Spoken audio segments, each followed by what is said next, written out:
शं वरुणः शन्नो भवत्पर्यमा शन्न इन्द्रो बृहस्पतिः शन्नो विष्णुरुक्रमः ॐ शान्ति शान्ति शान्तिः।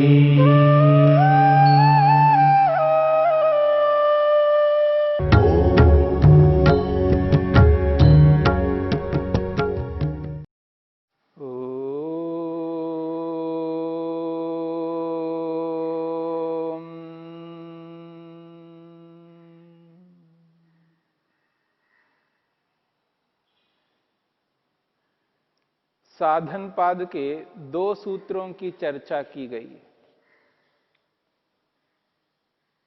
क्रिया योग, तपः स्वाध्याय ईश्वर प्रणिधानानि क्रिया योगः।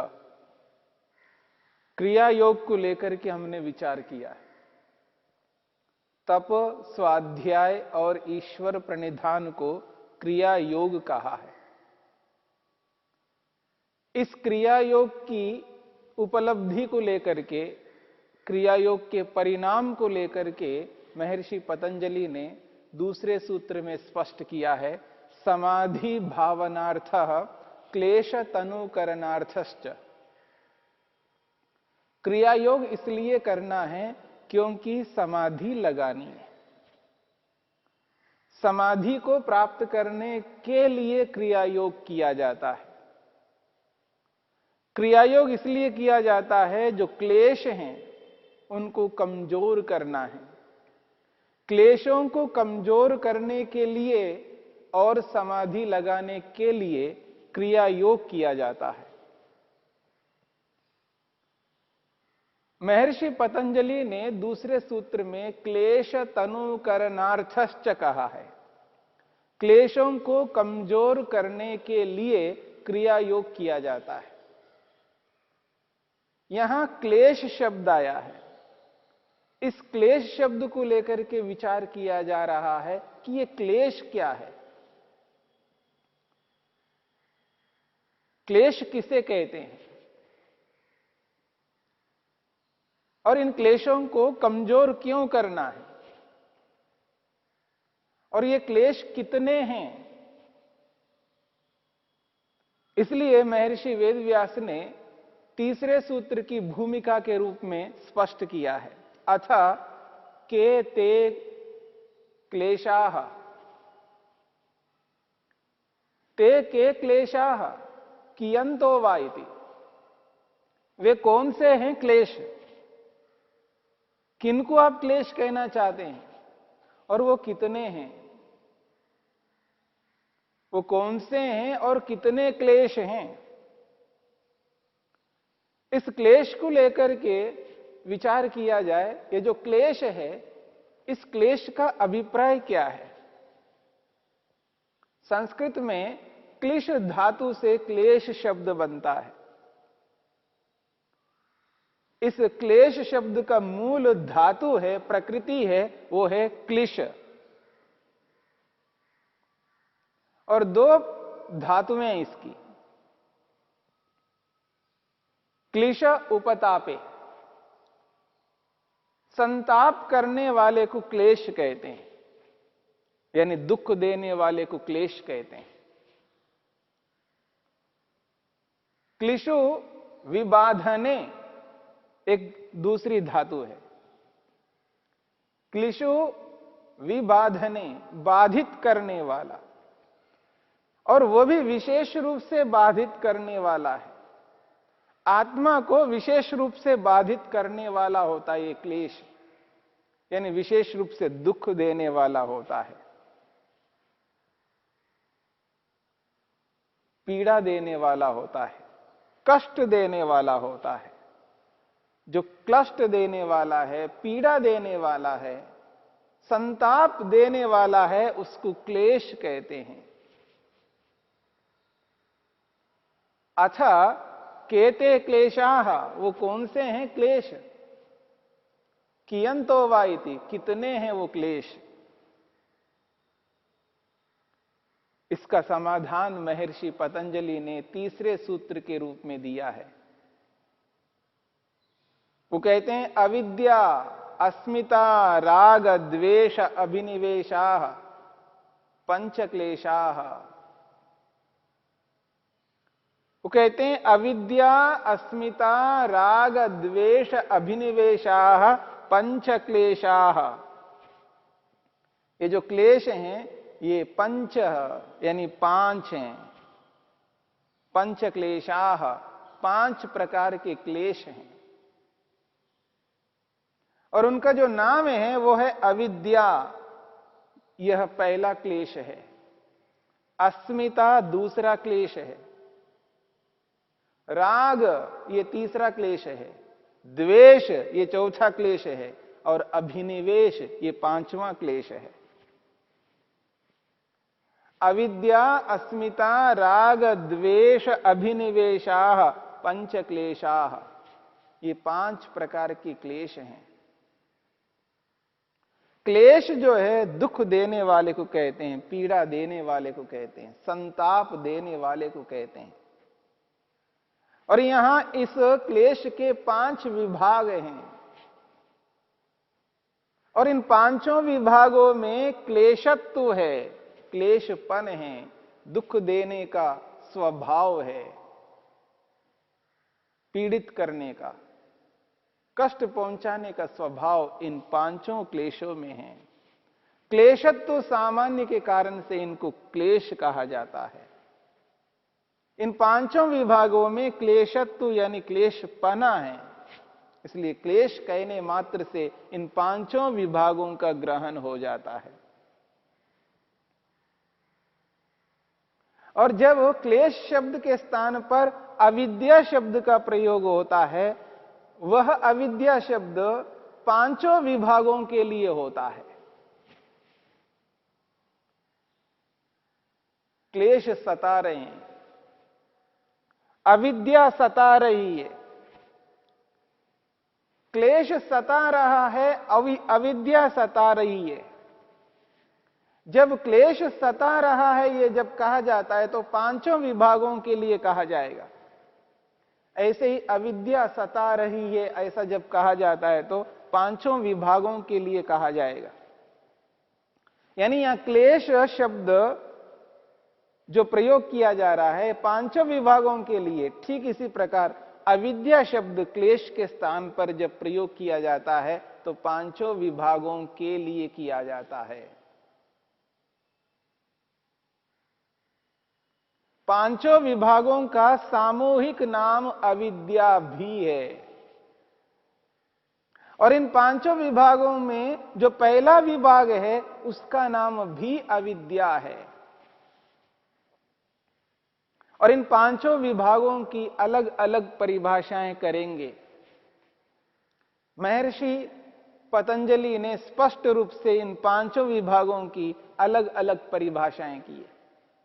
जब विभाग के लिए अविद्या शब्द का प्रयोग किया जाता है तो उसका अर्थ अलग है, उसकी परिभाषा अलग है। जब इन पांचों विभागों को एक शब्द अविद्या के रूप में कहा जाता है तब उस अविद्या का अर्थ होता है क्लेश। अविद्या कहो, क्लेश कहो। और एक शब्द इसका प्रयोग होता है विपर्यय। विपर्यय शब्द भी अविद्या के लिए आता है, विपर्यय शब्द क्लेश के लिए आता है। और स्वयं महर्षि पतंजलि ने समाधि पाद में इस अविद्या को विपर्यय कहा है और इस विपर्यय को मिथ्या ज्ञान भी कहा जाता है। मिथ्या ज्ञान कहो, विपर्यय कहो और अविद्या कहो, क्लेश कहो, ये चारों शब्द एक ही अर्थ को बताने वाले हैं। जो दुख देने वाली है, जो पीड़ा देने वाली विद्या अविद्या है, उस अविद्या को यहां पर, उस विपर्यय को, उस मिथ्या ज्ञान को यहां क्लेश शब्द से कहा जा रहा है। और ये पांच प्रकार के क्लेश जिनका नाम अविद्या, अस्मिता, राग, द्वेष और अभिनिवेश के रूप में स्पष्ट किया है। इसलिए महर्षि वेदव्यास ने इस सूत्र की व्याख्या करते हुए स्पष्ट किया है। वो कहते हैं क्लेशाः, क्लेशाः, ये जो क्लेश हैं, ये क्लेश क्या हैं? पंच विपर्यया इत्यर्था, ये 5 प्रकार के विपर्य हैं। पंच विपर्यया, ये 5 प्रकार के विपर्य है। विपर्य कहते हैं मिथ्या ज्ञान को, उल्टे ज्ञान को। इसलिए महर्षि पतंजलि ने समाधिपाद में विपर्य की परिभाषा की है। विपर्यो मिथ्या ज्ञानम अतदरूप प्रतिष्ठम। विपर्य किसको कहते हैं? मिथ्या ज्ञान को कहते हैं। मिथ्या ज्ञान को विपर्य इसलिए कहते हैं क्योंकि अतदरूप प्रतिष्ठम, जो वस्तु जैसी है उस वस्तु को उस रूप में नहीं जाना जाता है, विपरीत जाना जाता है, उल्टा जाना जाता है। तद्रूप कहते हैं जो जैसा है उसी रूप में अनुभव करना, और अतद्रूप कहते हैं जो जैसा है उससे उल्टा अनुभव करना, विपरीत अनुभव करना। इसलिए इसका नाम है विपर्य है, उल्टा ज्ञान है, विपरीत ज्ञान है। इस उल्टे ज्ञान को, विपरीत ज्ञान को ही मिथ्या ज्ञान कहा जा रहा है, और इसी मिथ्या ज्ञान को अविद्या कहा जा रहा है, और इसी अविद्या को विपर्य शब्द से यहां पर महर्षि वेदव्यास स्पष्ट करते हैं। क्लेशा इति पंच विपर्यया इत्यर्था। ये जो क्लेश है, ये क्लेश का अर्थ है 5 विपर्य है, 5 प्रकार के मिथ्या ज्ञान हैं। और ये 5 प्रकार के मिथ्या ज्ञान व्यक्ति को दुखी करते हैं, क्लेशित करते हैं, पीड़ा पहुंचाते हैं। आत्मा दुखी रहता है। अविद्या से, अस्मिता से, राग से, द्वेष से और अभिनिवेश से आत्मा को दुख प्राप्त होता है, कष्ट प्राप्त होता है। जो आत्मा सुखी होने के लिए संसार में आया है और वह आत्मा इस अविद्या के कारण से दुखी होता है, पीड़ित रहता है, संताप से युक्त रहता है, क्योंकि यही अविद्या उस आत्मा को दुखी करने लगती है। ऐसी इस अविद्या को समझना है, ऐसे इन क्लेशों को समझना है, और समझ करके क्या करना है? तनु करना है, कमजोर करना है। क्योंकि अविद्या मनुष्य को अनुचित कर्मों में प्रेरित करती है, अनुचित कर्मों को करने के लिए उसको उकसाती है। और जब तक मन के अंदर अविद्या रहती है तब तक व्यक्ति अनुचित कर्मों में प्रवृत्त होता रहता है, गलत कर्म करता रहता है, क्योंकि अविद्या उसके मूल में कारण बन रही है। जब व्यक्ति किसी कर्म में प्रवृत्त होता है, उस कर्म को इसलिए करना चाहता है क्योंकि वहां अविद्या प्रेरित कर रही है उस कर्म को करने के लिए, क्योंकि विद्या नहीं है, अविद्या है, यानी क्लेश है। क्लेश के कारण से जो नित्य नहीं है उसको नित्य समझता है, जो शुद्ध नहीं है उसको शुद्ध समझता है, जो चेतन नहीं है उसको चेतन समझता है, जो सुखदायी नहीं है उसको सुखदायी समझता है, जो नष्ट होने वाला है उसको अनुभव करता है ये नष्ट नहीं होगा, जो सदा रहने वाला नहीं है उसको सदा रहने वाला अनुभव करता है, और उसकी प्रवृत्ति उसी रूप में होती है। जिसे सुख नहीं मिलता हो उसको सुख देने वाला मान करके उसमें प्रवृत्त होता रहता है। जिससे तृप्ति नहीं मिलती है, संतोष नहीं मिलता है, जिसके कारण से निर्भयता प्राप्त नहीं होती है, परंतु उस ओर प्रवृत्त होता रहता है, क्योंकि ये अविद्या व्यक्ति को उसी ओर प्रवृत्त कर रही होती है। इसलिए इस बात को समझने की चेष्टा करनी है। ये जो विपर्यय है, ये मिथ्या ज्ञान है, ये व्यक्ति को वहां तक पहुंचा देता है जहां व्यक्ति को नहीं पहुंचना होता है। इसलिए इस मिथ्या ज्ञान को, विपरीत ज्ञान को, उल्टे ज्ञान को कमजोर करना है, कार्य करने में असमर्थ बना देना, आत्मा को कर्म में प्रवृत्त न करे ऐसा बना देना। आत्मा जब किसी कर्म में प्रवृत्त होने लगता है, उस अविद्या के कारण से, मिथ्या ज्ञान के कारण से प्रवृत्त होता है। वो जो प्रवृत्ति है उसके पीछे मिथ्या ज्ञान काम न करे ऐसा अपने आप को बनाना है। यही विपर्यय है, विपरीत ज्ञान है। और इन पांचों प्रकार के विपरीत ज्ञानों को समझना है, किस स्थिति में कब यह विपर्यय ज्ञान काम कर रहा है, किस कार्य के प्रवृत्ति में कौन सा विपर्यय यहां पर है, राग है, द्वेष है, अभिनिवेश है, या क्या है, अस्मिता है। इस एक एक विपर्यय मिथ्या ज्ञान को अनुभव करते हुए व्यक्ति को आगे बढ़ना है। तब जाकर के व्यक्ति इस मिथ्या ज्ञान को, क्लेश को कमजोर करने में प्रवृत्त हो सकता है। अन्यथा मिथ्या ज्ञान कमजोर नहीं होगा और अधिक बढ़ जाएगा, तो व्यक्ति और अधिक ऐसे कर्मों को करेगा जिन कर्मों को नहीं करना है। इसलिए ये जो क्रिया योग है, तप, स्वाध्याय, ईश्वर प्रणिधान, ये इन क्लेशों को कमजोर करने वाला है। निरंतर तप करते हुए, स्वाध्याय करते हुए, ईश्वर प्रणिधान करते हुए व्यक्ति क्लेशों को कमजोर करने लगता है। ये काम, क्रोध, लोभ, मोह, ईर्ष्या, अहंकार जीवन के पग पग पर बाधित करते हैं व्यक्ति को। इनकी बाधाओं को रोकना है तो क्रिया योग करना है।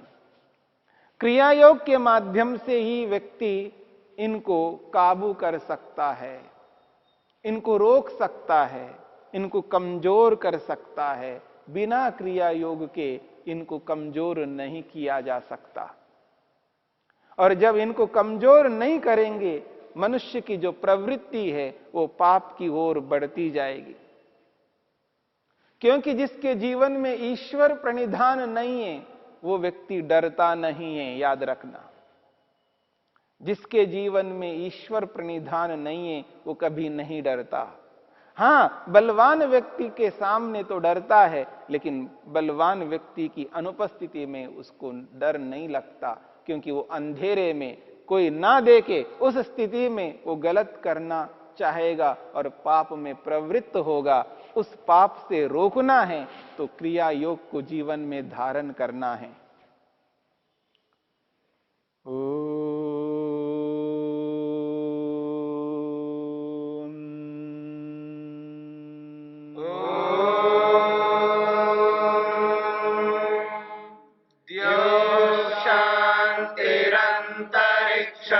शांति पृथ्वी शांतिरापः शांतिरोषधयः शांतिः वनस्पतयः शांतिर्विश्वे देवा शांतिर्ब्रह्म शांति सर्वं शांति शांतिरेव शांति। श्यामा